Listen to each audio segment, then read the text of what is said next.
once they had conquered inflation in the early 70s, there came a period of what is known as the Great Moderation.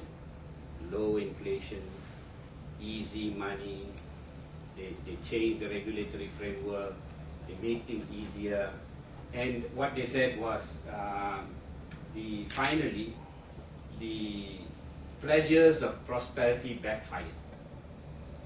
And then you have the global, you had the dot-com bubble, and that was what you call, they looked at that and adjusted the rates again low and so on, and created the housing bubble.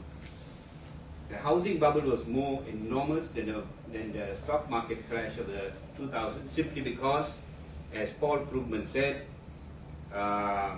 the housing market was more towards the banking system and so on. So while the stock market crash was taken care of, nobody could take care of the housing market. You look at George Soros, he says about the same thing in his book. All these books are recent books, and he also looks at the big global cycle. If you look at Joseph Stiglitz, Nobel Prize winner, and he went to a little bit specific details. I'll leave you to read all these things, but generally what he said, a deregulated market, awash in liquidity and low interest, a global real estate bubble. So real estate is the heart of things. And when real estate shook, the whole world shook. Next. And then you have Wolfgang Munchau. He writes in the business, in the Financial Times quite regularly. He named a number of things: rating agencies, policies that went wrong incentives, and so on. Next. And in Too Big to Fail, it came to the crunch during the last days of the Bush era. Paulson, who was the Treasury Secretary of the US, went and told Bush that if we don't act boldly, Mr. President, we would be in a depression deeper than the Great Depression.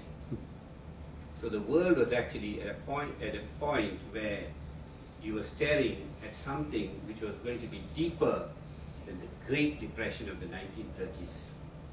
So what they did was, there was pumping in of money, coordinated pumping, everybody pumped in money together and saved the world. So what does that mean? That means, when you stop pumping money, what happens?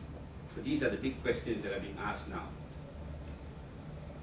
And then very recently, this is a more recent book, this came out somewhere in the middle of this year, this Nouriel Roubini, he is the man, he's now a celebrated economist. Why? Because he was one of the foremost figures that foresaw the crisis. And he's pretty famous now because he predicted the crisis. And you'll see him in CNBC and so on from time to time. And he is saying, okay, on the one hand, you got all this Keynesian pump priming, very good, but don't overdo it, he said.